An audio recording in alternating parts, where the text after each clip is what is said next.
안녕하세요. 경인남과 토론합시다. 오늘 여러분들이 가장 궁금해하시는 도대체 미국 경제 어떻게 되나, 하드랜딩인가 소프트랜딩인가, 금리 인하 언제 하나, 이런 질문에 대해서 또 다른 해안을 주실 전문가를 초대했습니다. 이효석 대표님입니다. 안녕하세요. 네, 안녕하세요. 저는 HS 아카데미 대표 이효석입니다. 올해 초에 창업을 해가지고 좀 늦은 나이지만 새롭게 이제 아침에 일어날 때마다 가슴이 떨리는 새로운 기분을 맞이하면서, 그러니까 뭔가 제가 이렇게 회사를 창업하고 나서 법인이라고 하잖아요. 예. 이게 법인인 이유가 있구나라는 생각이 좀 들더라고요. 네. 그러니까 마치 좀 아이가 생긴 느낌? 이 아이를 정말 잘 키워가야 되겠다는 그런 마음이 들더라고요, 정말로. 네. 그래서 실체가 있는 그런 회사를 만들고 나서 좀 두근거리는 마음으로 이 회사 어떻게 하면 잘 되게 하지? 이런 생각을 가지고 요즘에 살고 있는 이효석이라고 합니다. 예. 반갑습니다. 소개 멋있게 해주셔서 감사합니다. 네. 12살 경제놀이터라는 책을 내셨잖아요. 따님과 함께. 맞아요. 정말 얼마나 쉽게 이 경제입문서를 쓰셨을까 하는 생각이 드는데 네. 멋있게 쓰신 것 같더라고요. 네. CG로 이렇게 보이시죠? 예. 좀 살짝 설명해 주세요. 저는 이제 개인적으로 은행에서 직장 생활을 시작했고, 네. 그리고 이제 뭐 운용사, 보험사, 그리고 이제 증권사, 스타트업을 거쳐서 지금 이제 창업을 한 거거든요.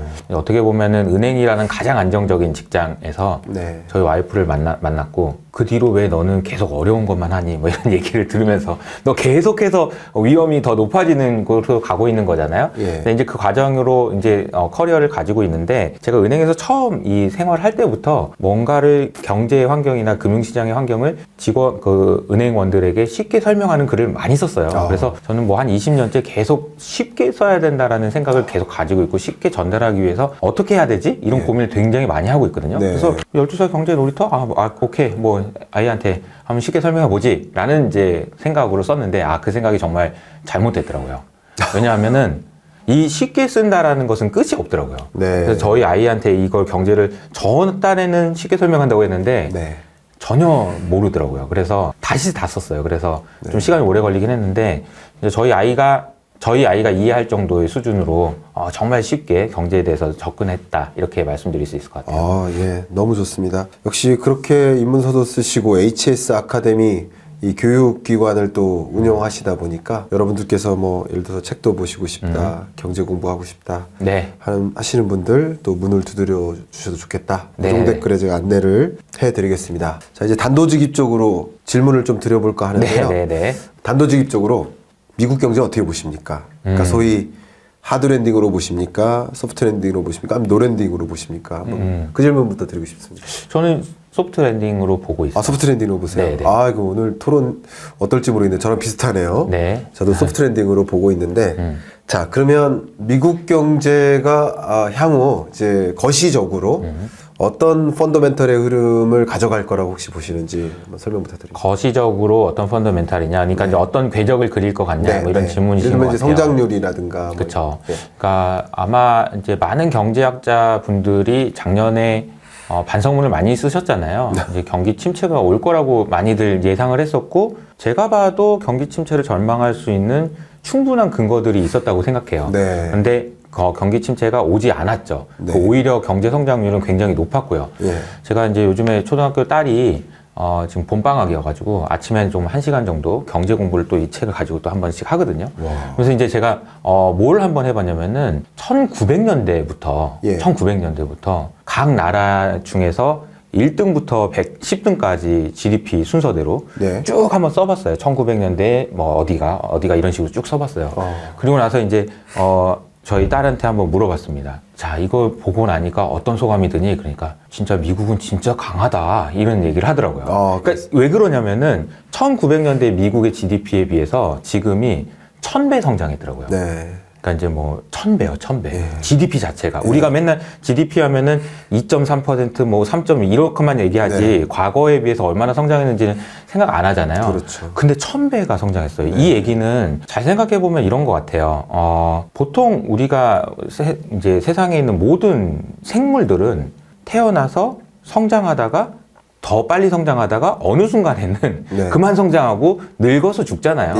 근데 미국이라는 나라는 그렇지 않죠. 이렇게 성장했고 이미 GDP 수준으로 보면은 너무 압도적으로 큰 나라인데도 불구하고 네. 이 정도의 성장률이 유지된다라는 거는 너무너무 대단한 게 아닌가라는 생각이 들어요. 여러 가지 이유가 있겠죠. 네. 뒤에도 말씀을 드리겠지만 제 생각에는 첫 번째로는 미국의 이제 바이든 정부가 이런 것까지 해도 되나 싶을 정도의 정책을 썼어요. 재정 정책을. 네. 그리고 코로나 때는 뭐 그래 뭐 그 정도 써야 된시 익스큐즈가 됐지만 이번에는 그래 이렇게 한다고? 라는 정도의 그런 정책을 썼다라고 저는 생각을 하고 있고요. 두 번째로는 전 세계에서 가장 똑똑한 사람들이 미국으로 이민을 가고 있는 것도 굉장히 중요하다고 생각합니다. 네. 코로나 이후로 이민자 수가 굉장히 많이 늘어서 한 300만에서 400만 정도가 늘었어요. 우리가 이 부분에 간과하면 안 된다고 저는 생각하고 있고요. 네. 미국 인구 3억 명이 좀 넘죠. 네. 그중에서 일을 하시는 분이 1억 5천만 명 정도 되고요. 그런데 이민자 수의 수는 10% 정도 됩니다. 그러니까 3천만 명 정도 돼요. 그런데 미국에서 발명된 특허의 가치를 이민자가 만든 게 얼마나 체크를 해보면 26%입니다. 근데 그 얘기는 결국은 미국이란 나라가 전 세계에서 가장 똑똑한 사람들이 가고 싶은 나라가 됐고, 그리고 코로나 이후에는 그 속도가 더 가속화되고 있으며 이 부분이 사실 시장에 많은 혁신이나 이런 부분들을 만들어낸 것이 사실 어떻게 보면 이미 좀 늙어서 좀 이렇게 해야 되는 거 아닌가? 적어도 성장률 자체는 줄어들어야 되는 거 아닌가? 라는 생각을 깨게 만드는데 결정적인 역할을 한 게 아닌가. 결국은 경제라는 것도 사람이 하는 것이고 결국은 경제가 계속 성장하기 위해서 필요한 것은 혁신인데, 그럼 지금 현재 시대에서 혁신이 어디서 만들어지는지를 보면 왜 미국에서만 이런 혁신이 일어나고 있고 왜 미국에서만 이런 일들이 일어나고 있는지를 우리가 고민해야 되는데, 결국에는 거기에는 사람이 있다라는 생각이에요.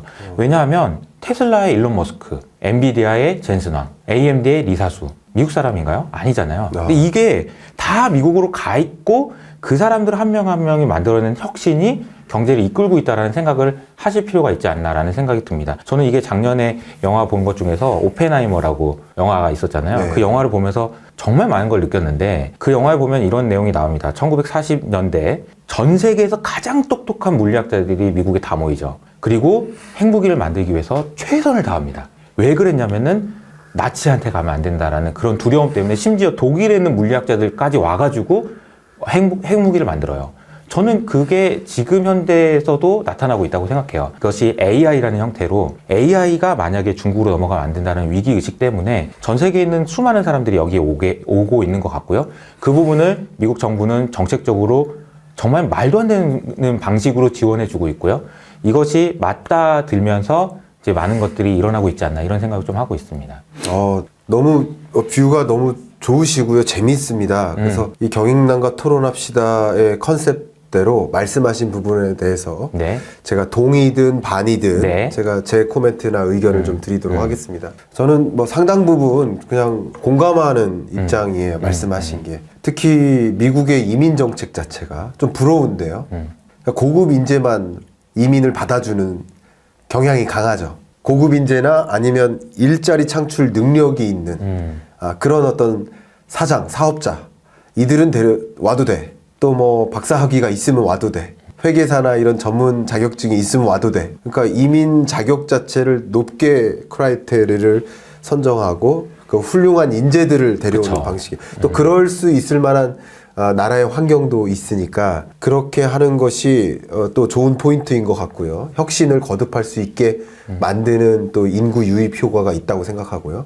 지금 말씀 듣다가 제가 떠오른 게 뭐냐면 일본처럼 잃어버린 뭐 20년, 30년을 겪은 이런 나라의 모습이나 또 우리나라도 앞으로 저성장 고착화될 거야 라고 보는 그런 뷰나 또 유러피언 국가들도 고성장하다가 저성장으로 전환된 그 모습이나 또 중국 경제도 이제 정점 찍고 꼬꾸라지는 모습이나 공통된 뭐 이게 반드시 그것 때문에라고 볼 수는 없겠지만 공통된 특징 하나가 인구 감소가 또 맞물렸다고 봐요. 그러니까 인구라는 면을 고려하지 않으면 안 되겠다. 그런 면에서 이 미국 같은 경우는 인구를 계속 유입시켜서 이제 정말 자체의 시장 자체를 크게 형성하고 또 인구를 유입하는데 그 인구도 고급 인재들을 맞아요. 유입하는, 우리나라처럼 소위 3D 업종의 인력을 대체하기 위한 수단으로서 인력을 유입시키는 방식이 아니라 고급 인재를 유치시키는 것이 하나의 결과물이지 않나, 이런 생각을 해보고요. 그리고 그 인구 때문에 벌어지는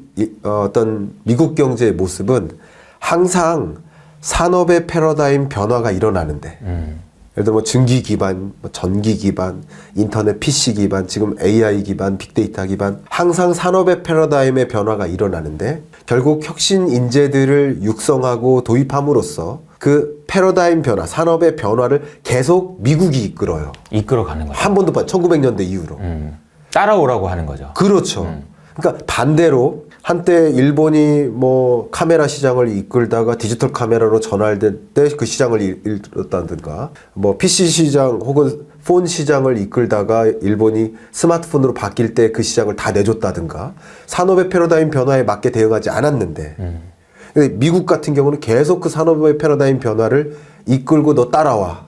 그렇게 하는 또 기업들이 막 있어요. 테슬라, 엔비디아, 뭐 메타 모든 기업들이. 그래서 지금의 미국의 강한 모습이 있지 않나 이런 생각이 말씀 속에 저는 느껴졌어요. 네. 혹시 이 부분은 어떻게 생각하십니까? 그러니까 제가 개인적인 얘기를 좀 말씀드리면 저는 이제 과학고등학교를 나왔어요. 네. 그러니까 이제 사실 그래도 중학교 때까지만 해도 저는 과학자가 돼서 노벨상을 받을 수 있을 거라고 착각을 하면서 살았습니다. 아, 그러셨어요? 그런데 과학고등학교 들어가자마자 완전히 저의 모든 그 생각이 깨졌죠. 네. 왜냐면 내가 똑똑한 게 아니더라고요.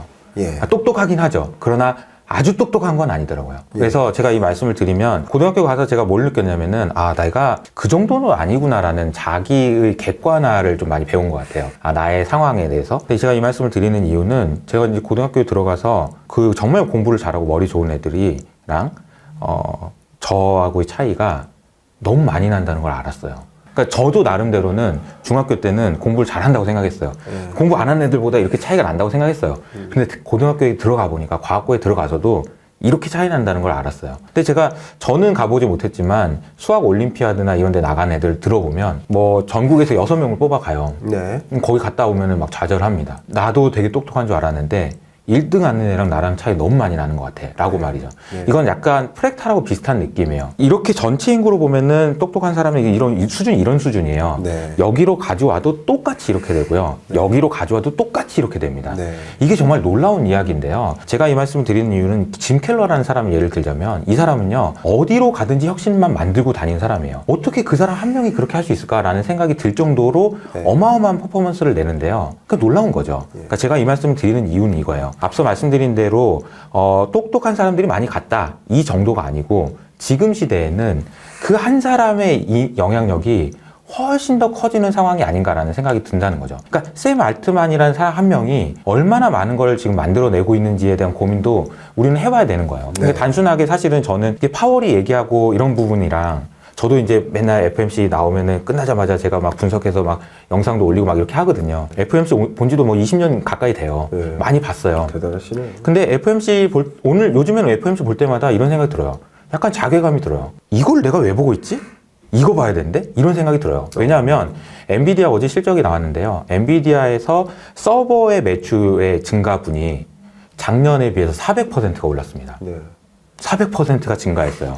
그런데 우리가 지금 고민하고 있는 거는 물가를 5%에서 25pp를 언제 내릴까를 고민하고 있죠. 25bp입니다.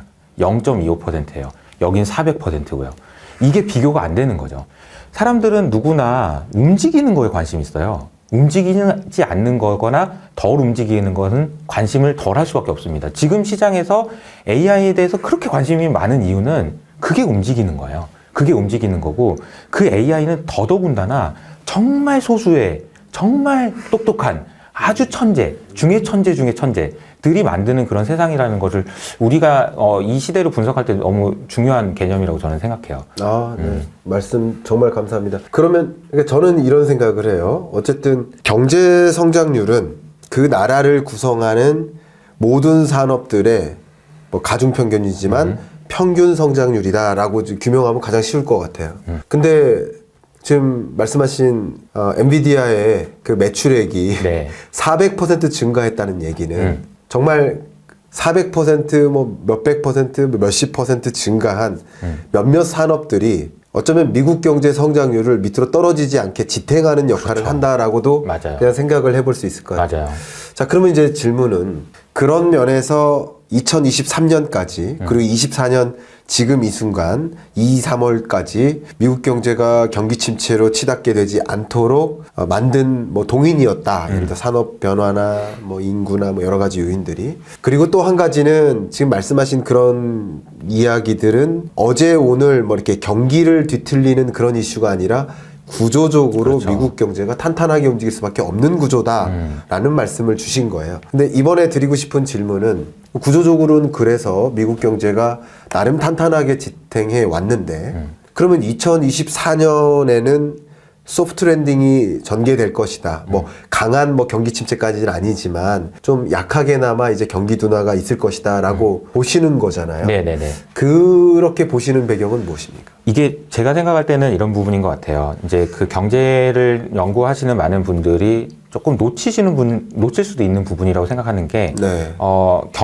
금리를 낮춰주면 사람들이 투자를 할 거라고 생각하고, 금리가 높으면 투자 안 할 거라고 생각하는데, 제 생각엔 그렇지 않다라고 생각해요. 네. 기업이 투자를 결정하는 건요, 네. 마치 파월이 레벨 오브 컨피던스를 얘기하면서, 내가 이거 조금 더 확인하고 나서 금리 낮추는 거 얘기할게 라고 얘기했던 거랑 똑같이, 그러니까 기업을 하는 사람 입장에서 투자는요, 컨피던스예요. 네. 확신이 들어야 돼요. 내가 여기에 이거 될 것 같다라는 생각이 들어야 투자를 한다는 거죠. 2008년 금융위기가 터졌어요. 버냉키가 양적 완화를 했죠.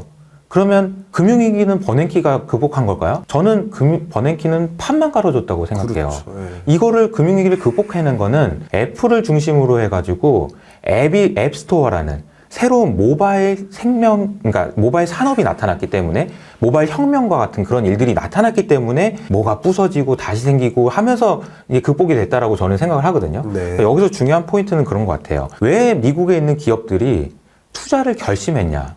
왜 미국의 엔비디아한테 사달라고 얘기를 했냐? 이게 되게 중요한 포인트라고 생각해요. 결국에는 AI 때문에 새로운 수요가 만들어질 거라는 확신이 있었기 때문에 투자가 일어나는 거고, 네. 그 투자가 일어나기 시작했기 때문에 미국 경제가 풀어지기 어렵다라고 생각하는 거죠. 이게 돈이 돌기 시작하려면 어디선가 혀를 뚫어줘야 되잖아요. 누군가는 돈을 써야 돼요. 돈을 쓰는 거는 개인들도 있지만 기업들도 있잖아요. 기업이 돈을 써야 되는 거죠. 예를 들자면 이런 겁니다. 여러분들이 만약에 핸드폰을 바꾸려고 그래요.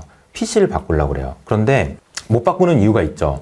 와이프가 말리죠. 뭐 예를 들어서 나 핸드폰 바꾸면 안 돼 그러면 바꾼 지 얼마나 됐다고 막 이런 얘기하는, PC 바꾼 지 얼마나 됐다고 그냥 잘 되는데 써 이렇게 얘기하죠. 그런데 만약에 아니야 이거는 AI 되는 거야 라고 할 때 와이프가 그래? 그러면 한번 바꿔봐 라고 할 수 있느냐 여부가 굉장히 중요한 거거든요. 네. 그러니까 결국은 지금 AI가 되냐 안 되냐 이런 게 새로운 수요를 만들어내냐 안 되냐, 혹은 뭐 챗GPT든 뭐든 이런 것들이 결과적으로는 새로운 수요를 만들 수 있을 거라고 생각하느냐 여부가 되게 중요하고, 미국에 있는 기업들은 그 판단이 끝났다라고 보는 거고, 그리고 미국에 있는 빅테크들은 그것을 위해서 지금 뭐 거의 뭐 달리기 경주를 한다라고 봐야 되겠죠. 왜냐하면 여기서 뒤처지면 이제 끝나는 거니까. 이제 그런 정도의 상황으로 바뀌게 됐다. 네. 결국은 제가 이제 뭐 거시경제에서 통화정책도 중요하고 재정정책도 중요하죠. 근데 그거는 저는 판을 깔아주는 거라고 생각하고, 네. 이 판이 깨지지 않는다면 결과적으로 중요한 건 기업들이 투자를 할 거냐 여부인데, 엔비디아의 실적이나 여러 가지 확인을 보면 투자를 하기로 마음 먹은 거예요. 그리고 AI가 답이라고 생각하는 거고요. AI가 혁명에 가까운 일들이 우리 세상에 주어질 거라는 생각을 한 거고, 그건 사실은 애니멀 스피릿이거든요. 느낌이거든요. 직관이거든요. 네. 이것으로 시작이 됐다. 총알이 당겨졌다. 그렇기 때문에 사실 이제 투자가 돌아가기 시작하면 이제 경기가 뭐 망가지거나 이렇게 되기는 좀 어렵지 않을까 이런 생각이 드는 거죠. 말씀하신 그 어떤 상관에도 불구하고 뭐 직관적으로 그냥 투자를 결정해 버린다. 수익이 기대된다면 하는 것을 설명해 주는 전문 용어가 하나 있습니다. 아, 네. 뭔지 혹시 아세요? 뭐죠? 그게 통박입니다. 통박. 네. CEO의 통박입니다. 그렇죠, CEO의 통박이 그렇게 중요한 거라고 생각해요. 근데 이게 네. 그게 또 될 것 같다라는 것도 있지만, 네. 또 한편으로는 무서워서도 있는 것 같아요. 두려움, 공포심. 뭐냐면은 내가 이 경쟁에서 뒤지면 끝난다라는 공포심인 거죠. 이게 자꾸 요새 이제 모바일 혁명이라는 이런 거 비유가 많이 돼요. 네. 그러니까 이제 그때 생각해 보면 이제 노키아가 생각나는 거죠. 네네. 모토로라가 생각나고, 아 이거 잘못하면 우리 없어질 수도 있는데, 이런 두려움이에요. 특히나 이제 AI 같은 경우에는 더 그런 부분이 심한 것 같아요. 제가 느끼기에는 클라우드를 투자하는 이 투자 회사들도 이게 뭐 좀 경쟁적으로 투자해요. 경쟁적으로. 그러니까 그게 이제 어느 정도로 경쟁적으로 투자하는지를 제가 숫자로 좀 말씀드려보면은 엔비디아가 만드는 GPU라는 그 반도체 있어요. 네. 그건 뭐 별거 아닌 것 같은 거. 근데 그걸 가지고 가서 서버에 투자를 해야 돼가지고 막 가지고 오라고 하는데 가격이 얼마나 되냐면 원가가 10이면은 한 60 정도 되는 가격에 사가요. 그러니까 이게 말도 안 되는 게 남겨 먹으면서 파는 거예요, 엔비디아가. 네. 그러니까 매출이 급성장하는 거거든요. 근데 왜 그렇게 비싸게 팔지? 사는 사람이 줄 서 있거든요. 그러니까 이게 왜 줄 서 있지? 무서워서요. 이 질까봐. 예. 근데 그게 만들어내는 이제 그 경제적인 효과가 생각보다 만만치 않다. 과연 이것을 파월이 이해할 수 있고 분석할 수 있을까? 저는 그 부분에 대해서 약간 회의적이에요. 지난 1월달 FOMC 회의 때 저는 여러 가지 이야기들이 많이 나왔지만 기자회견에서 파월한테 한 질문 중에 저는 딱 제일 중요한 거 하나만 고르라고 하면 이 질문을 고르고 싶은데요. 기자 중에 한 분이 이렇게 질문했어요. 최근에 미국에서 생산성이 개선되고 있습니다. AI 때문이라는 분석이 있는데 어떻게 생각하시나요? 라고 얘기하는데 파월이 모르겠는데요? 이렇게 얘기했습니다. AI 때문이라고 얘기하는 것 같긴 한데 저는 잘 모르겠고 생산성 뭐 제대로 오지 않을까요? 이렇게 얘기했어요. 근데 이거는 저는 좀 약간 그 판단이 좀 다시 해보셔야 되지 않나라고 생각합니다. 제가 생각하기에는 이미 AI를 통한 생산성 혁신은 이미 일어났고 미국 내에서는 정말 많은 사람들이 해고 당하고 있고 이 해고라는 개념이 그냥 줄어드는 게 아니고 리스트럭처링이에요. 새로운 사람 바뀌고 있어요. 그래서 지금 빅테크를 중심으로는 이미 이런 현상들이 나타나고 있기 때문에 저는 이 부분이 좀 의미 있지 않나라는 생각이 듭니다. 영어로 답변 드리고 싶은데요. 한국어로는 좀 생각이 안 나네요. Partially, I agree with you. 그러니까 무슨 말이냐. 상당 부분 공감합니다. 네. 그러나 우리 토론의 컨셉에 맞게 네. 제가 조금 반대되는 생각을 하고 있습니다. 무슨 말이냐. 금리를 인하하든 높은 금리를 계속 유지하든 상관없이 투자자가, 기업의 헤드가 수익성이 기대된다 하면 투자하는 것이고, 그리고 수익성 말고 이제 두려움 같은 게 뭐 있다, 뭐 한다면 또 투자하는 것이고, 금리에 상관없이 투자가 이루어지는 것이다 라고 이렇게 말씀을 주셨어요. 그런데 그 세터리스 파리버스라는 그 개념처럼 나머지 조건이 다 똑같다는 전제하에서 높은 금리일 때와 낮은 금리일 때는 또 다를 것이다라는 그럼요. 생각을 해요. 맞아요. 그래서 예를 들면 수익성이 예를 들어서 반도체 투자해, 신규 뭐 AI 반도체 더해, 뭐 이렇게 된다면 뭐 기대되는 수익성이 예를 들어 10%예요. 근데 어쨌든 그 상당 부분을 돈을 빌려서 하는 것이기 때문에 금리가 5%일 때는 기대되는 수익률이 5%포인트가 되는 거죠, 상대적으로. 금리가 제로금리일 때는 10% 그대로 가져가니까 반도체 산업이나 뭐 이런 유망 산업조차도 기대되는 수익률이 좀 달라지니까 당연히 금리가 높을 때랑 낮을 때는 투자 의지가 오히려 높은 금리가 아니었고 낮은 금리였다면 그렇게 가정했다면 더 많은 투자가 유입됐었을 것이다 라고도 생각을 한 가지 맞아요. 하고요. 또 한 가지, 미국의 뭐 중요한 산업을 쭉 나열할 때 핵심이 되는 뭐 AI나 반도체 산업을 중심으로 말씀하셨지만 그렇지 않은 산업들도 굉장히 많기 때문에 맞아요. 전통적인 산업도 굉장히 미국에도 건설 산업이 맞아요. 있고 이게 엄청나게 많기 때문에 예를 들어서 가장 대표적으로 건설 산업들 같은 경우는 금리가 높으면 신규 투자를 못 하는 것이고 맞아요. 그러니까 어쨌든 우리가 여러 산업들을 같이 고려했을 때 수익률을 많이 기대하기 어려운 이런 산업 섹터의 경우에는 그래도 금리가 낮을 때 적극적으로 투자를 유치할 수 있는 수단이 되는 게 아닐까. 그러니까 물론 AI나 뭐 이런 혁신 기술로 전환 이 부분도 굉장히 중요하지만 어쨌든 같은 조건 하에서 금리가 높을 때와 낮을 때는 뭐 투자 의지나 뭐 그게 경기 선순환에 영향을 주는 정도가 상당히 차이가 있다라고 저는 생각을 하고 있습니다. 제가 두 가지 측면을 말씀드릴 수 있을 것 같아요. 첫 번째로는 제가 요즘에 이제 레버리지라는 책을 많이 이제 읽으면서 이 의미에 대해서 다시 생각을 해보게 되는 것 같아요. 그러니까 제가 이제 사업을 하니까 더 이제 고민이 많이 되더라고요. 투자는 이제 돈을 빌려서 투자를 하는 걸 레버리지 한다라고 얘기한다면은 사업은 사람을 빌려서 투자하는 거더라고요. 그래서 정말 저는 그 레버리지라는 개념을 잘 고민해 보시는 것이 성공으로 가는데 너무너무 중요하다는 생각이 들어요. 레버리지를 일으키기 위해서는 조건이 있습니다. 첫 번째로는 돈을 싸게 조달하고요. 그리고 기대 수익률이 높아야 돼요. 제가 예를 들어서 볼게요. 제가 은행에서 1,000만 원을 빌렸어요.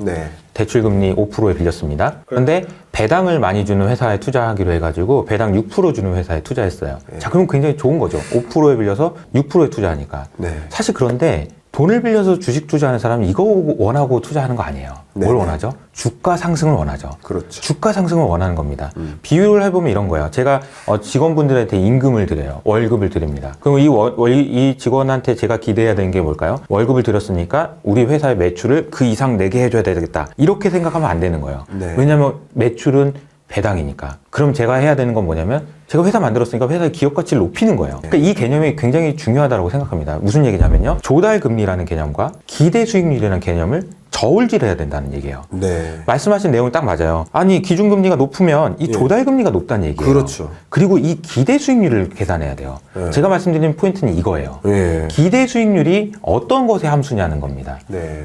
매출일까요? 배당일까요? 아니에요. 주가 상승이에요. 내가 이 사업에 투자했을 때 어느 정도 될 수 있는지에 대한 크기가 사실은 내 이 투자 결정을 하는데 매우 중요한 겁니다. 레버리지를 일으킬까 말까를 고민할 때 제일 중요한 거 조달 수익률도 중요하지만 이게 중요하다. 네.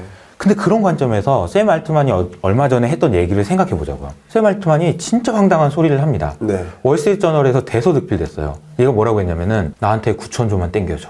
9,000조 원을 땡겨줘라고 예, 했어요. 예. 이게 미친 거 아닌가 이런 생각이 진짜 드는 거죠. 네. 이 숫자가 어느 정도 숫자냐면은 우리나라 한 해 예산의 한 15배 정도 되더라고요. 네. 우리나라 650조 정도 네. 된다 그러면 예.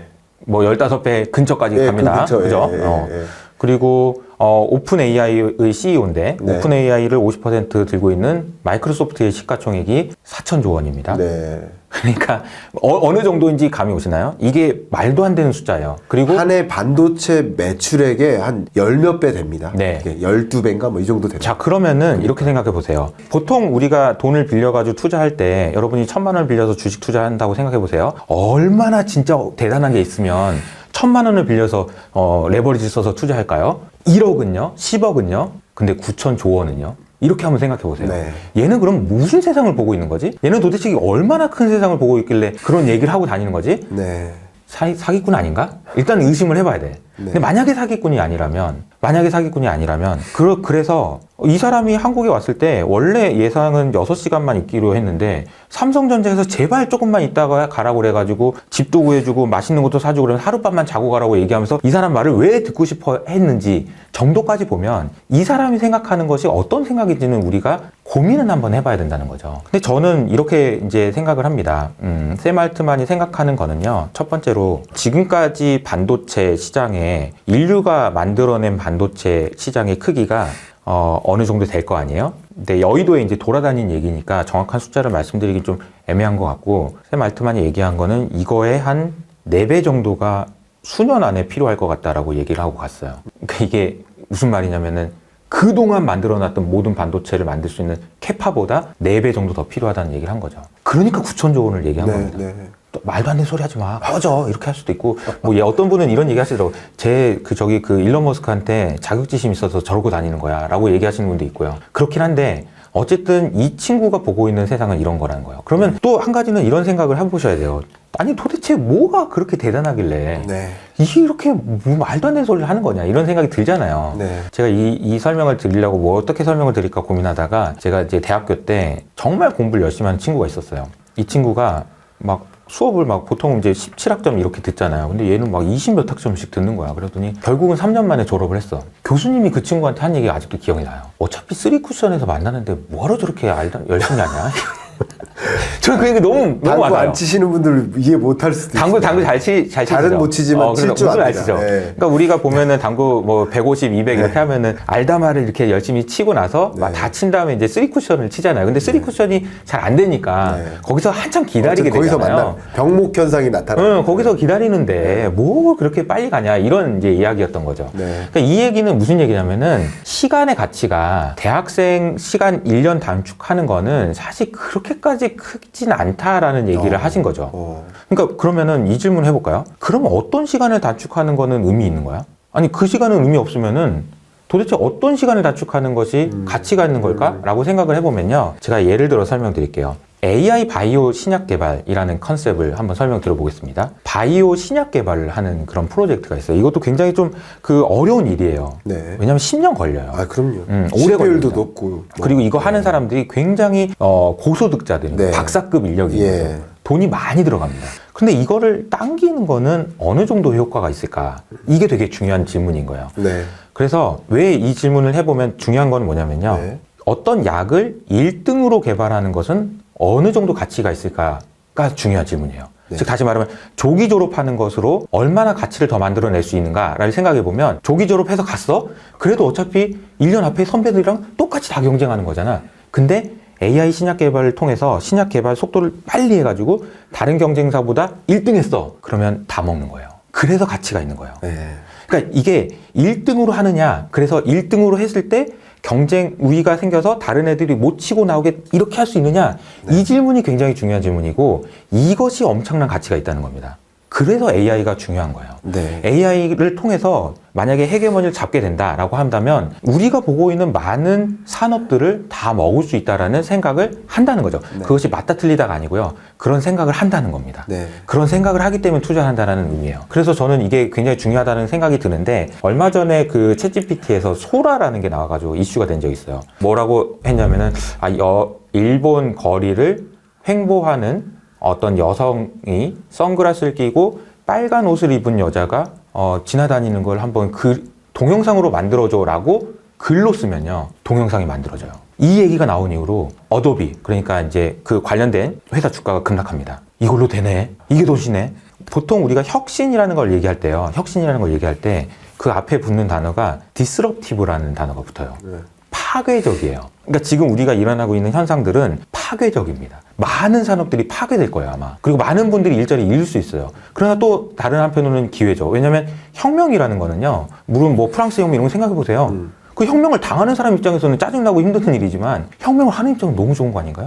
더 많은 자유가 생기고 더 많은 기회가 생기는 거잖아요. 사실 이 AI라는 거는 많은 이런 그 디스럽티브한 그런 현상들이 나타날 거고 어마어마한 기회가 있을 거다라는 생각도 말씀드릴 수 있는 것 같아요. 아, 네. 지금 말씀 속에서 정말 저도 갖가지 생각들을 이렇게 하게 됐습니다. 그래서 그런 여러 가지 것들, 현상들, 뭐 그런 것들 때문에 미국 경제가 그래도 경기 침체 없이 이렇게 떠받칠 수 있게 만드는 그런 요인이 된다. 이런 말씀을 주셨는데 특히 AI 서비스를 놓고 봤을 때 정말 많은 빅테크 기업들이 서로 경쟁하는데 그게 AI 서비스 경쟁을 하는 거죠. 그럼 AI 서비스 경쟁력을 끌어올리기 위해서는 자연스럽게 필요한 것이 AI 반도체인 것이고 그럼 AI 반도체 수요가 앞으로도 늘어나고 또 여러 가지 요건 때문에 AI 반도체를 적극적으로 조달받지 못한다거나 가격만 계속 올린다든가 왜냐면 엔비디아가 독점하다시피 하고 있으니까 그리고 자기에게 맞춤화된 그런 서비스를 제공하기 위한 그 반도체를 공급하지 않는다든가 이런 여러 가지 면에서 이 AI 기업들이 AI 혹은 이 빅테크 기업들이 AI 반도체를 직접 내재화하는 움직임도 다 일어나고 있잖아요. 맞아요. MS도 구글도 메타도 역시 오픈AI도 그런 움직임을 가져가고 있다. 이렇게 보니까 자연스럽게 바로 지난 분기죠. 4분기를 11월부터 1월까지로 보죠. 엔비디아가. 지난 분기 그 매출액이 발표됐는데 시장의 기대치를 훨씬 초과한 수준으로 딱 발표가 됩니다. 그래서 시장이 놀라죠. 뭐 정말 서프라이즈죠. 근데 그 실적을 보고 표현한 것이 이거 티핑 포인트다. 이게 이례적으로 높은데 여기서 앞으로 더 치고 올라갈 것이다. 라고 얘기할 만큼 AI 서비스가 계속 확대될 것이고 그만큼 AI 반도체의 수요가 더 늘어날 것이다. 그래서 그쪽으로 계속 가야 된다라는 그 미래를 본 것이 아닌가. 전 예를 들면 2023년에는 주로 이제 테슬라가 미래를 계속 본 거예요. 미래를 보면서 심지어 어떤 미래까지 봤냐면 자율주행차 시대가 온다. 전기 자율주행차 시대가 온다. 그러면 자율주행차가 사고가 나서 운전자가 들어가 있었는데 그럼 사고가 나면 그건 누구의 책임일까? 그럼 자율주행차를 타고 사고가 났으니까 이건 운전자의 책임이 아니라 자동차 제조사의 책임이다. 라고 생각하면서 테슬라가 자동차 보험 서비스를 런칭해요. 2010년대 초반에. 그러니까 그렇게 먼 미래를 보고 앞으로 이런 것들이 전개될 테니까 내가 이런 비즈니스 할래. 하는 움직임을 하는 과정인 거죠. 역시 뭐 샘 알트만도 마찬가지지만 뭐 이런 소위 미국의 그 자본시장을 이끌어가는 그 상위 이 기업들이 계속 미래를 고민하고 그 미래 무언가를 내가 할래 하니까 미래를 계속 고민하니까 지금 9천조를 논하는 그쵸. 거죠.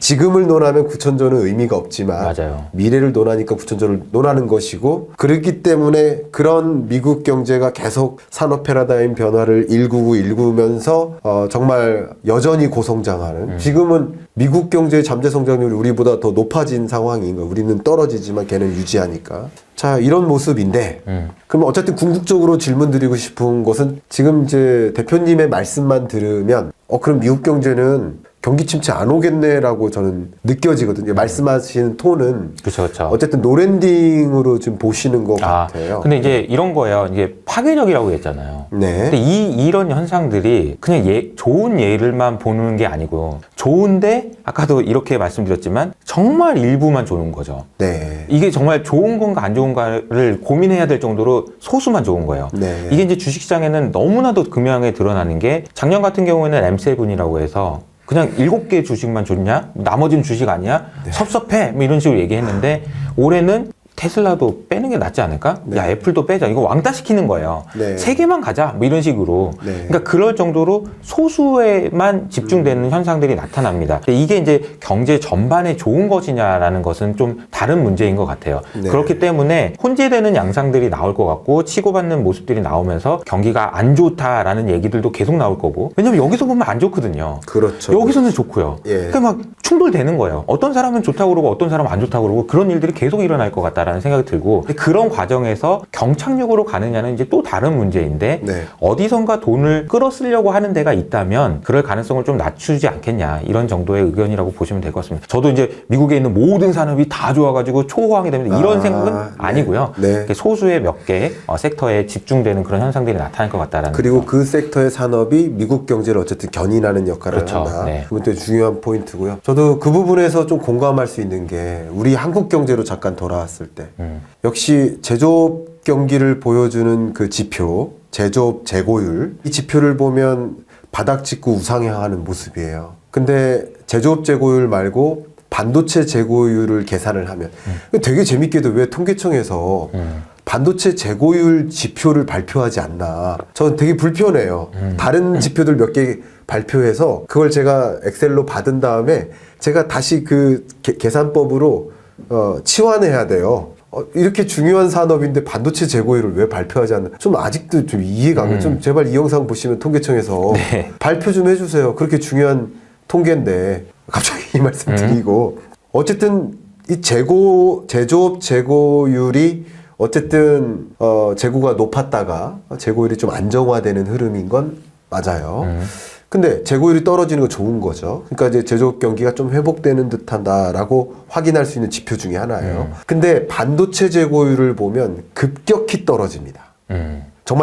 정말 급격히 떨어집니다. 이게 IMF 외환위기 이전에 1995, 6년쯤에 우리나라 역사상 반도체 재고율이 제일 높았었어요.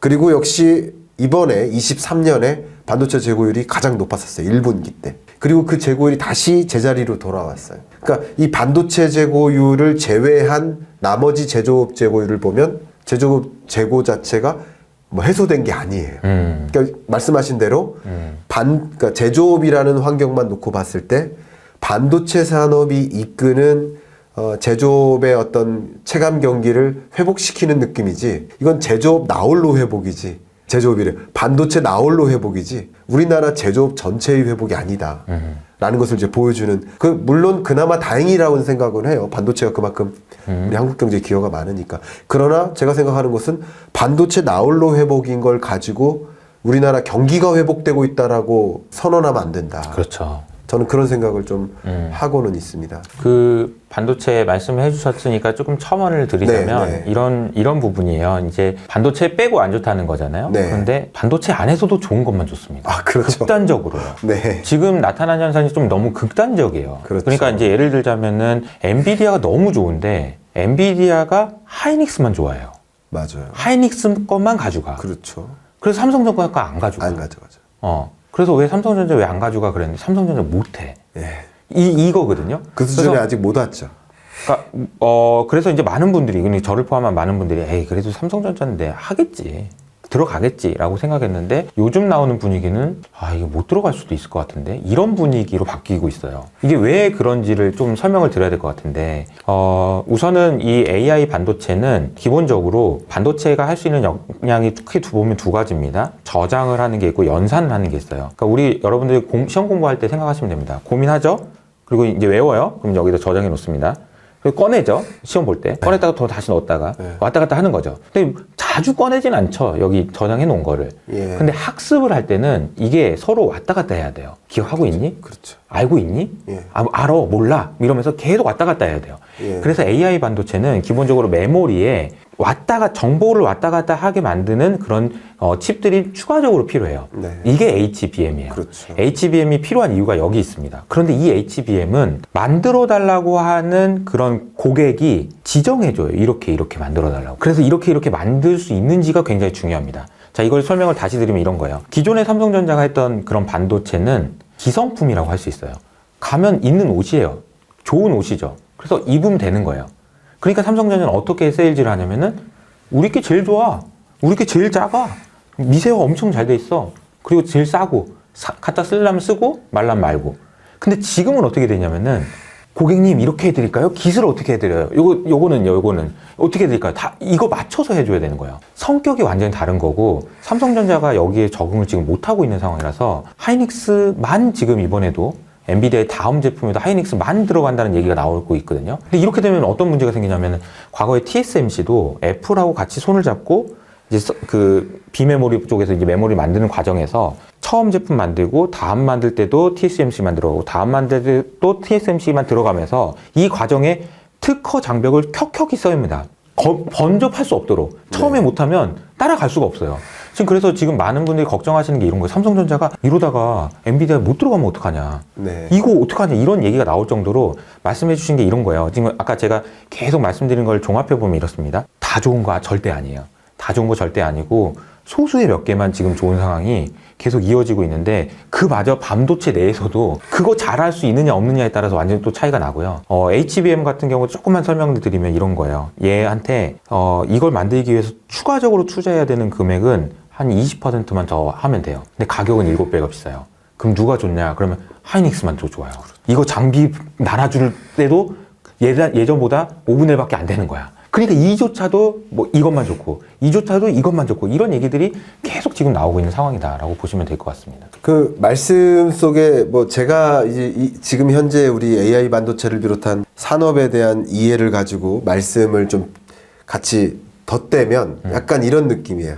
AI 기업들이 예를 들어 오픈 AI가 나한테 좀 맞춤화된 AI 반도체를 제공해줘 라고 엔비디아한테 얘기하는데 엔비디아는 그 맞춤화된 반도체를 제공을 못해요. 지금 너무 과잉수요니까 맞춤을 못해줘요. 또 얘네가 또 야 그냥 이거 해 이런 식으로. 그러니까 맞춤화를 요구하는데 맞춤화를 못해줘요. 그리고 또 엔비디아 입장에서도 얘네가 AI 반도체를 만드니까 HBM 같은 경우는 맞춤화된 HBM을 요구를 하는 거예요. 결국 이 모든 게 다 커스터마이즈. 그렇죠. 얼마나 더 맞춤화되는 능력을 갖고 있느냐. 그러니까 맞춤화된 그런 AI 반도체를 제공해야 AI 서비스 경쟁력이 생길 텐데. 그러니까 그 경쟁력을 갖기 위해서 내가 스스로 만들어야 되겠다라는 판단을 하고 내재화. 맞아요.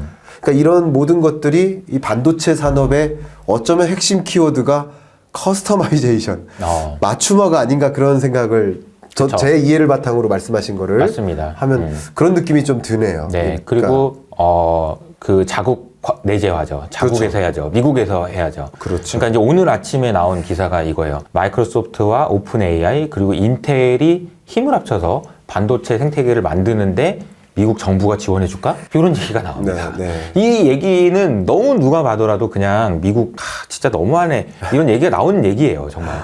네. 너무한다 너무해. 네.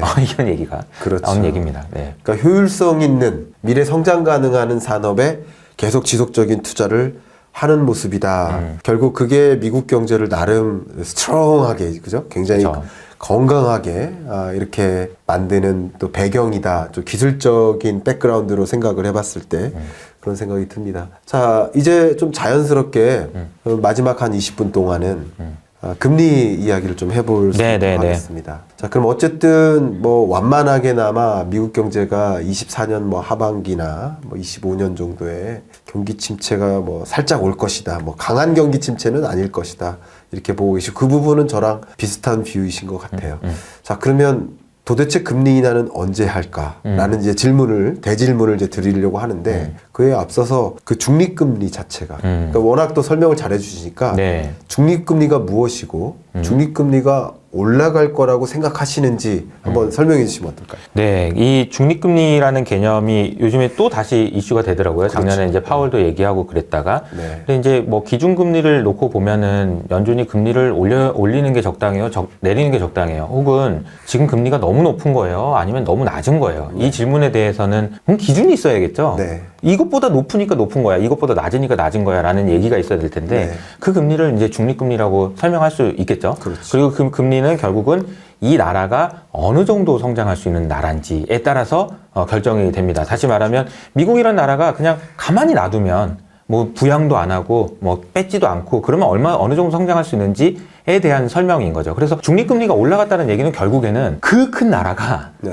더 성장한다고? 이런 얘기랑 맞물려서 생각할 수 있지 않나라는 생각이 들고요. 이번 주에 그 전 뉴욕 연준 의장이었던 더들리 총재는 이렇게 얘기했습니다. 아무래도 중립금리가 올라간 것 같다고. 그러면서 얘기하는 얘기가 미국 정부가 돈을 너무 많이 썼고 그리고 이제 이런 현상들이 구조적으로 성장을 만들어내면서 중립금리가 올라간 것 같다라는 얘기를 했고요. 다른 한편에서는 미니애폴리스 연준이었던 것 같아요. 오늘 아침에는 아니야, 중립금리 내려간 것 같아 라는 얘기를 했어요. 그러니까 이 얘기는 중립금리 내려갔다라는 것도 합리성이 있는 거고 올라갔다는 얘기도 합리성이 있어요. 그래서 결론적으로는 파월이 얘기했던 것처럼 그건 모른다. 그건 모른다. 세상에 어느 정도 성장하는 게 적당한 거고 그냥 놔두면 어느 정도 성장할지를 내가 어떻게 하냐. 후행적으로 알겠지라는 의미라고 보시면 되겠습니다. 그래서 그 중립금리 논란은 그런데 상당히 중요한 의미가 있어요. 과거에도 이제 보면 이제 이 금리를 보통 우리가 R스타라고 이야기하죠. 그래서 이 R스타는 과거는 추정이 돼요. 지금은 어느 정도인지 모르겠으나 과거에 이랬는데 이런 것 같아라는 추정은 할 수 있는데 그 금리가 굉장히 낮아졌었죠. 과거에 계속해서. 근데 그 요인 중에 하나가 뭐냐면은 생산성이었어요. 그러니까 미국의 생산성이 계속 꾸준히 낮아지니까 이게 중립금리가 낮아진 거지라고 이야기했는데 단 한 번의 예외가 있습니다. 그때가 PC혁명 때였어요. PC혁명 때 사람들이 생산성이 드라마틱하게 개선됩니다. 그러면서 미국의 생산성이 이렇게 내려가다가 이렇게 하면 올라가요. 네. 자, 요거를 지금 현재 대입하면 중요한 질문은 그래서 AI가 아까 파월한테 했던 질문이죠. 진짜로 미국의 생산성을 올려? 그러면 중립금리가 올라갈 수 있다라고 얘기할 수 있을 것 같아요. 그런데 아직까지 그것에 대해서 컨빅션을 가질 수 있을 정도냐는 좀 봐야 될 것 같다라는 생각이 좀 들고요. 그래서 그 중립금리를 기준으로 놓고 봤을 때 지금이 적정한 금리냐 아니냐는 여러 가지 논란이 있지만 제 개인적인 생각으로는 높다라고 생각하고요. 제약적이다. 네. 그러니까 지금은 금리 수준이 지금 경기를 누르려는 영향을 주는 거지 뭐 적당한 금리 수준이다 이렇게 보지는 않는다라고 생각합니다. 그러니까 금리를 내리는 게 맞다라는 거예요. 근데 네. 그거를 언제 내리느냐가 좀 중요한 질문이 되겠죠. 그렇죠.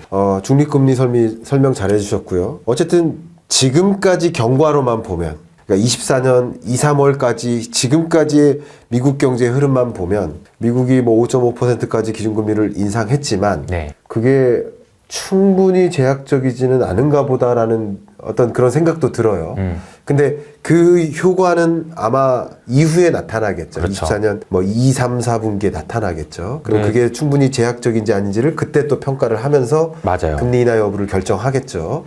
근데 제가 한 가지만 좀 설명을 못 드린 게 있는데요. 네. 중립금리에 대해서 이런 이야기가 나온다라는 사실 자체를 무섭다라고 생각하시면서 받아들일 필요가 있다고 저는 봅니다. 네. 왜냐하면 지금 미국의 금리가 5%고 우리나라는 3%대예요. 이 상황이 이상하지 않아요? 괜찮다고 하는 총재님은 얘기하시지만 이상해요. 그리고 심지어 미국은 5%인데도 이게 제약적이지 않다고? 네. 라고 이야기가 나올 정도라는 얘기는 진짜 무서운 얘기예요. 무서운 얘기. 미국이라는 나라가 이렇게 큰데 지들이 더 성장한다고 우리보다? 너무너무 무서운 얘기입니다. 무섭죠. 생각해보시면 냉정하게 생각해보세요. 제일 큰 애인데 제일 성장하고 제일 퀄리티도 높고 앞으로도 전망도 밝아. 그럼 어디다 돈 넣으실 거예요? 그럼 미국에 넣어야 되는 거예요. 미국으로 돈이 더 유입되는 거죠. 중립금리가 높아진다는 얘기는 한편으로 보면은 금리를 안 낮춰도 된다라는 얘기이기 그렇죠. 때문에 우리나라 입장에서 더 벌벌 떨어야 되는 이야기고요. 중립금리가 높아졌다는 얘기는 미국이 우리나라보다 훨씬 좋다는 얘기예요. 그래서 우리나라 입장에서는 이 이야기가 상당히 무서운 마음으로, 공포스러운 마음으로 얘기를 들으셔야 된다. 네. 이게 그냥 단순히 하는 얘기가 아니고 되게 중요한 얘기라고 저는 생각합니다. 그 부분에 대해서 굉장히 공감하고요. 지금까지 제가 뭐 여러 이코노미스트들을 만나왔지만 다른 포인트로 미국의 금리 수준에 대해서 평가를 해주시는 것 같고요. 그런 의미에서 미국을 제외한 나머지 그 신흥개도국들은 상당한 그 역습을 받고 있는 게 아닌가. 그러니까 고금리의 역습을 미국이 받는 게 아니라 그 고금리는 미국이 단행했는데 그 미국의 고금리에 따른 역습을 다른 신흥국들이 받는 모습이겠구나 이런 생각을 해봅니다. 자, 그래서 거의 이제 마지막 질문인데요. 그러면 도대체 미국은 금리를 언제 인하할 거라고 생각하시는지 좀. 그러니까 이제 사실 그 질문이 굉장히 좀 중요합니다. 그런데 이제 미국이라는 나라에 대한 이야기를 오늘 좀 많이 했던 것 같아요. 네. 그리고 얼마 전에 저한테 어떤 그 지인분이 이런 질문을 하시더라고요. 효서가 왜 이렇게 우리나라는 경기가 안 좋니? 이렇게 물어보더라고요. 네. 그래서 제가 이렇게 답변 드렸습니다. 누님, 저기 네. 우리나라만 안 좋은 게 아니에요. 네. 미국만 좋은 거예요. 이렇게 답변 드렸거든요. 그러니까 예. 지금 미국만 좋은 거지, 사실 따져볼까요? 일본 경기 침체, 기술적인 경기 침체 빠졌다는 뉴스 얼마 전에 나왔죠. 네. 영국 빠졌죠. 네. 유럽도 지금 뭐 거의 0% 그렇죠. 성장입니다. 예. 중국은 디플레이션을 걱정하고 있어요. 맞아요.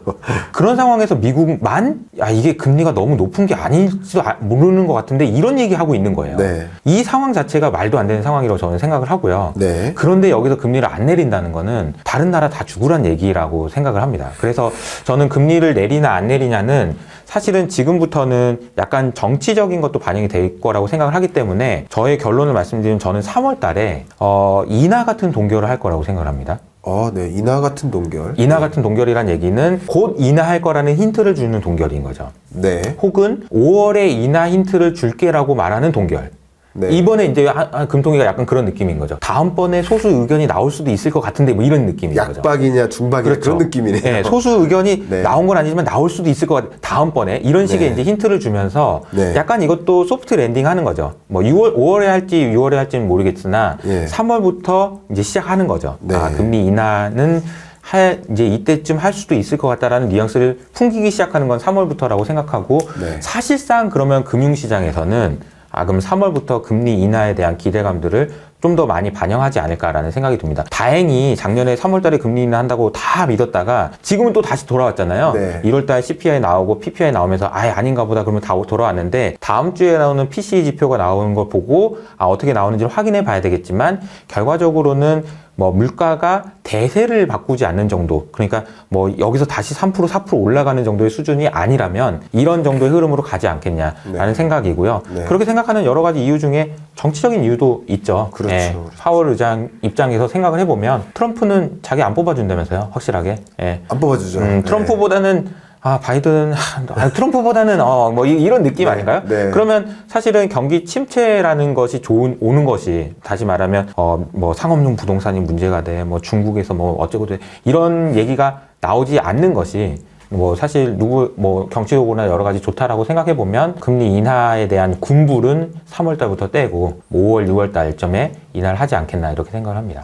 그러면 5, 6월 정도로 금리 인하 시점에 대해서 네. 말씀 주시네요. 뭐 여러 가지 그 대표님이 말씀 주신 그 코멘트들이 굉장히 논리가 있고 존중스럽고 합니다. 근데 뭐 제가 개인적으로 제 채널에서 금리 인하 시점에 대해서 꾸준히 말씀을 드려왔고 그 부분에서 조금 상충된 부분이 있어서 조금만 네. 저의 의견을 좀 다른 의견을 좀 말씀을 드리면 저는 이제 무게 중심을 좀 7월에 두고 있어요. 네. 그러면 이제 3월과 5월은 금리 3월은 아닐지라도 적어도 5월쯤에는 어쨌든 포워드 가이던스 선제적 지침을 줘야 되는 시점이 분명히 올 겁니다. 네. 정말 얼마 만에 금리 인하합니까? 그러니까 금리 인하 시점에 대한 가이던스를 분명히 던져야 될 거라고 생각하고요. 그게 뭐 성명서든 아니면 기자회견 중이든 네. 어떤 방식으로든 그걸 줘야 된다고 생각하고요. 그 주는 기간까지 생각하면 어쨌든 3, 5월은 어렵다. 일단 첫 번째. 네. 두 번째 뭐 좀 이야기를 좀 축약해서 네. 한 가지만 더 말씀드리면 정치를 논하셨는데 정치공학적으로도 금리 인하 시점을 고려한다면 그러면 또 역시 7월이다. 좀 더, 네. 라고 생각을 합니다. 왜냐하면 투표는 11월이에요. 그러니까 통상적으로 정치공학 쪽 섹터인데 이거 제 전문 분야는 아니고 그쪽에서 어쨌든 많은 그 국민이 혹은 많은 경제 주체들이 금리 좀 인하해 주세요라고 절규하다시피 하고 있단 말이에요. 근데 금리 인하해 주세요라는 그 요구 사항을 들어주는 그 순간은 투표로부터 약 3개월 정도 전에 그게 가장 효과적이다라고 정치공학적으로 또 평가를 하더라고요. 그런 것과 같이 맞물려서 생각해 봤을 때 물가가 목표하는 목표 물가 수준에 부합하는 수준이 도래되는 시점도 6, 7월 그리고 포워드 가이던스를 반드시 제공해야 된다라는 그런 시점도 고려했을 때 6, 7월 정치공학적으로도 고려했을 때 6, 7월이지 않을까. 그래서 네. 조금 더 7월에 저는 무게를 두고 있는 입장입니다. 충분히 그럴 수 있을 것 같습니다. 네. 그리고 이번에 이제 물가 지표나 아니면 데이터를 나온 거 보면은 경기 침체 갈 때까지 여유가 좀 있다. 맞아요. 좀 천천히 해도 되겠다. 네. 이런 생각을 할 수 있는 부분이 있어서 좀 늦어질 수 있는 부분이 충분히 있다라고 생각하고요. 근데 이제 다만 저는 이제 투자와 관련돼서 이제 전략을 이렇게 고민하고 이런 사람이다 보니까 네. 이런 생각은 좀 들긴 해요. 우리가 금리에 대한 이야기를 정말 많이 하고 나서 주가가 반등하기 시작했던 시점이 언제까를 생각을 해보면 놀랍게도 금리 인하 속도가 줄어들 때였어요. 네. 그렇죠? 네, 그러니까 이제 맞아요. 재작년 10월이었던 걸로 기억하는데 그날 뭐 닉 티마우스 기자가 금리 인하 속도가 줄어들 것 같은데? 라고 트윗 한번 날린 거. 금리 인상 속도. 인상 속도가. 그리고 엔화에 대해서 개입이 제대로 본격화된 날. 네. 그 날이 사실 글로벌 주식시장의 바닥이었거든요. 그렇죠. 그러니까 이게 뭘 의미하냐면 금리가 올라가는데 올라가는 속도만 줄어들어도 그렇죠. 주식시장에는 긍정적이다. 네. 근데 이게 떨어지는 것에 대한 기대감은 사실은 이게 요렇게 되거나 요렇게 되는 것이 그러니까 물론 차이는 있겠죠. 언제 이제 트레이딩 하시는 분들 입장에서는 근데 그게 아니라면 사실은 그게 그렇게까지 중요할까라는 생각도 좀 들긴 해요. 네. 아, 그렇군요. 좋은 말씀 감사하고요. 이제 코스피로 봤을 때 22년 10월, 11월 정도가 이제 바닥이고요. 네. 23년에 주가의 레벨은 박스권이지만 어쨌든 22년 10월보다는 높아졌고 24년의 코스피 레벨은 좀 그거보다도 조금 높아지는 흐름이라고 저는 생각을 하는데 네. 2022년 10월이 말씀하신 대로 금리 인상 속도 조절론이 부상할 때 네. 그때부터 이제 주가가 오르는 것이고 그리고 23년 말부터 24년 초는 금리 인하 기대감으로 바뀌는 거예요. 기대감의 그렇죠. 성격이 바뀌는 맞아요. 거죠. 그게 어쨌든 그 주가의 레벨을 좀 끌어올리는 역할이라고 하지 않을까 생각하고 실질적으로 금리 인하 시점과 맞물리는 것까지 생각하면 조금 더 기대될 부분들이 저는 있지 않을까라고 생각을 합니다. 마지막으로 그런 면에서 그러면 금리 인하 저는 그렇게 생각해요. 이 토론을 하고자 하는 그 의도도 다양한 전문가들의 다른 어떤 견해를 좀 들어보시면서 여러분이 다차원적으로 경제를 좀 들여다보셨으면 좋겠다. 이런 의견도 또 이런 의견도 고루 장착하셨으면 좋겠다. 그래서 그때그때의 시나리오가 달리 전개될 테니 그래서 어쨌든 대표님이 말씀하신 그 시나리오대로라고 한다면 그러면 뭐 주로 이제 주식시장 많이 말씀하시니까 네. 주가의 어떤 흐름은 어떨 것이라고 가정하고 계신지 네. 한번 그 스탠스를 말씀해 주시고 마무리하시죠. 네, 국내 주식 시장에 대한 이야기를 많이 못 했는데요. 개인적으로는 약간 이제 하이닉스를 필두로 해서 반도체 쪽에 이제 조금 더 주도력을 가지고 갈 거라고 생각을 하고요. 네. 그리고 하이닉스 반도체뿐만 아니라 이제는 AI가 어떤 산업에 영향을 주는지에 대한 고민들을 시작하셔야 된다고 생각합니다. 그러니까 이제 AI가 가능하도록 만든 것에 대한 열광이 있었다면 엔비디아의 주가가 그걸 보여주고 있는 거고요. 그런데 AI가 가능하게 된다면 뭐가 좋을까를 생각하셔야 되는데 네. 이 부분에서는 저는 바이오 신약 개발이라는 그 키워드를 좀 제시해 드리고 싶어요. 그래서 이 키워드가 워킹하는 그런 섹터들이 있습니다. 이제 그 섹터에 대한 관심을 가져보시는 걸 제가 추천을 좀 드려요. 왜냐하면은 바이오 섹터에서는 비용이 많이 들어요. 근데 AI를 통해서 비용이 절감되는 효과가 큽니다. 그리고 퍼스트 인 클래스라고 해서 아까 1등 하면은 제일 좋은 거 그 바이오 신약 개발이거든요. 근데 관련된 기업들은 한번 찾아보시면 다 있어요. 그래서 한번 그 부분에 대한 관심도 가져보시면 좋겠다라는 생각을 말씀드리고 그래서 이것은 결국은 AI라는 키워드에서 주식시장에서도 계속 승부를 보셔야 된다라는 생각이 듭니다. 그리고 또 한 가지 변수는 사실은 기업 밸류어 프로그램이에요. 우리나라 주식시장, 네. 그러니까 정부에서 지금 추진하고 있는 정책이 아마 촬영일 기준으로 다음 주 월요일 날 이제 나오게 될 텐데 어떤 정책이 나올지는 모르겠어요. 그러나 제 생각에는 셀온, 그러니까 뉴스에 파는 그런 흐름들이 나올 가능성이 높다고 생각합니다. 네. 근데 이 흐름은요, 저는 한국의 주식시장이 뭐 4,000포인트, 5,000포인트, 6,000포인트까지 갈 수 있는 흐름이라고 생각해요. 네. 2배 이상 오를 수도 있는 그런 가능성이 있는 굉장히 중요한 흐름이라고 생각하는데 단기간의 소모성으로 이 희생되지 않았으면 좋겠어요. 그것이 아까 제가 말씀드렸던 무섭게 생각해야 된다고 했죠? 중립금리가 올라가서 미국으로 다 가야 되는 그런 상황을 막아줄 수 있는 유일한 방법이라고 생각해요. 기업 밸류 프로그램이 그래서 이건 너무 중요하다는 말씀을 드리고 싶고 이것이 잘 되고 그리고 기업들도 기업의 가치를 주가를 올리기 위해서 손잡아 준다면은 주가는 올라갈 수 있다라고 생각을 합니다. 그리고 경기적인 여러 가지 측면에서 봤을 때도 우리나라 주시장이 올해 뭐 많이 안 좋을 것 같진 않아요. 그런데 저는 개인적으로 둘 중에 어떤 거가 더 좋아 보이냐라고 생각하면 요즘 미국 시장이 훨씬 더 좋아 보인다라고 말씀드리고 싶습니다. 아, 네. 정말 이 실물 경제, 또 기술 경제, 이제 또 산업 섹터, 자본 시장에 이르기까지 전반에 걸쳐서 우리 대표님하고 특히 미국을 중심으로 이렇게 토론하면서 참 저도 재미있게 쏙 이야기에 빠져들었고 네. 그 첫 질문만 탁 던지고서는 여기 준비된 질문 하나도 네, 우리 네, PD님 네. 죄송해요. 우리 PD님 질문지 열심히 제가 준비한 내용으로 다 얘기한 거예요. 준비해 네. 주셨는데 예, 하여튼 너무너무 감사합니다. 자, 마지막으로 이렇게 질문 드릴게요. 경익남과 토론합시다. 네. 예, 처음 출연해 주셨는데 네. 토론에 임하셨던 어떤 소감? 소감 네. 어떠셨는지 여쭙겠습니다. 저도 여기저기 많이 나가면서 이야기를 많이 하다 보면은 이제 뭐 고민이 될 때가 있습니다. 이거 어디까지 어떻게 얘기해야 되지? 뭐 이런 좋은 질문이 나오면 또 좋은 대답도 하게 되고 그리고 또 이야기 하다 보면 또 생각나는 게 있고 막 그런데 오늘 좋은 토론이었던 것 같습니다. 그러니까 뭐 아주 저의 머리를 계속 때려주시면서 이거 어떻게 대답해야 되지? 엄청 머리 치밀하게 고민하면서 대답을 했던 것 같아요. 그래서 좋은 질문 해주셔서 감사드리고 다음에 또 찾아뵙도록 하겠습니다. 예. 동의하지 않는다라는 표현은 처음 들으셨죠? 아닙니다. 인터뷰할 때. 인터뷰할 때 동의하지 않는다라는. 아니, 근데 저는 이런 게 되게 좋다고 생각하거든요. 네. 그래서 앞으로도 동의 못 하시는 내용들이나 이런 부분들에서 더 그냥 열린 토론하면 너무 좋을 것 같아요. 너무 좋습니다. 저도 이제 대표님 통해서 특히 기술 경제적인 그 백그라운드에 대해서 한 번 더 중요한 부분을 놓치면 안 되겠구나라는 생각을 또 하게 될 만큼 많이 배울 수 있는 시간이 됐었고 여러분들도 정말 이 두 사람의 토론을 통해서 정말 미국 경제를 볼 때 혹은 한국 경제 주식시장을 볼 때 다차원적으로 내가 빼먹지 않고 놓쳐서는 안 될 부분들 마저 챙기면서 내가 가져가야겠다 하는 생각을 오늘 토론을 통해서 하게 되시지 않았을까 하는 기대감도 가지면서 이제 마무리하도록 하겠습니다. 네. 감사합니다. 감사합니다. 네. 바람이 불면 나무가 흔들리죠. 근데 나무가 흔들린다고 다 쓰러지는 건 아닙니다. 얼마나 뿌리가 땅속으로 깊이 탄탄하게 자리하고 있는지 여부가 그것을 결정짓지 않을까 생각합니다. 세계 경제가 흔들리고 있습니다. 근데 여러분들은 흔들리지 않으실 수 있습니다. 여러분이 흔들리지 않도록 제가 특별히 준비한 이 리포트를 읽고 또 세미나를 시청할 수 있는 이 과정을 통해서 여러분이 목표하는 곳까지 길 잃지 않고 잘 찾아가실 수 있도록 나침판처럼 작용되기를 좀 바라는 마음으로 준비를 했습니다. 관심 있게 확인해 봐 주시면 좋겠습니다. 고정 댓글로 해당 내용 남겨드리겠습니다.